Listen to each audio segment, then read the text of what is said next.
On June 30th, 2026, atop a remote mountain ridge in Chile, the Vera C. Rubin Observatory began its 10-year legacy survey of space and time. The mission relies on a single massive piece of hardware, a 3,200 megapixel sensor. It is the largest digital camera ever constructed for astronomy. Over the next decade, this instrument will photograph the entire visible southern sky roughly every 3 nights, returning to the same patches of darkness hundreds of times. Formulating a question about the deep physical properties of the universe requires building an apparatus of this physical magnitude simply to gather the starting vocabulary. This visualization shows the primary target of the survey: dark energy. The incoming data will test 2 distinct possibilities: whether dark energy is an unchanging cosmological constant or a dynamic, fluctuating field that evolves over billions of years. A paradox defends this undertaking. The largest camera on Earth cannot actually take a picture of its target. Dark energy emits no light. Everyday photography captures photons bouncing off physical surfaces. Astronomical observation on this scale works backward from secondary effects, looking for the faint gravitational fingerprints dark energy leaves behind. Because direct observation is physically impossible, our comprehension of dark energy rests entirely on a complex, carefully calibrated chain of human methods built to infer it. Inside the dome, the nightly operation is relentless. Staring up into the dense southern sky, the observatory processes a staggering 10 terabytes of raw data every single night. Within that data stream, the system flags up to 7 million minute changes, everything from near-Earth asteroids to the distant detonation of supernovae. This data visualization shows one of the key phenomena the observatory searches for: gravitational lensing. By tracking the subtle bending of starlight as it travels around massive foreground structures, astronomers can map the distribution of invisible mass and energy. The statistical power generated here is immense. In approximately 1 year of data collection, Rubin will match the volume of multi-year surveys like DESI.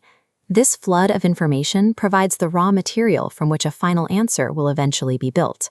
Moving from raw images to actual cosmology requires a transition from the physical hardware to a specific mathematical pipeline.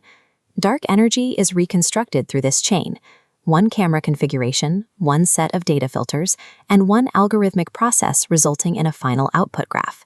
Change any variable, adjust the wavelength coverage or analysis method, and the same universe yields entirely different constraints.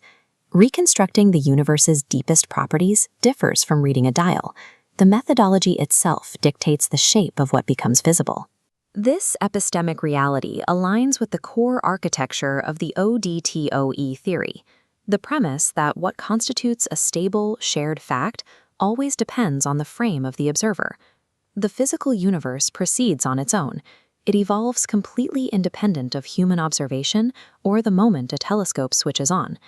In this context, the observer represents the specific physical observing system and the theoretical frame used to approach the measurement. While the frame does not change the physical sky, it acts as a filter. It determines precisely which of the sky's true features emerge from the dark to become measurable and distinguishable. This isolated peak in the Chilean Andes serves as the staging ground for testing theoretical physics. Right now, the scientific community sits in a holding pattern, waiting for the data that will either validate or dismantle the standard cosmological models. Waiting alongside them are alternative models, such as the geometric framework proposed by ODTOE. This theory suggests that the universe's expansion and dark energy fraction are derived from structural constants like pi and phi, arranged in a toroidal architecture.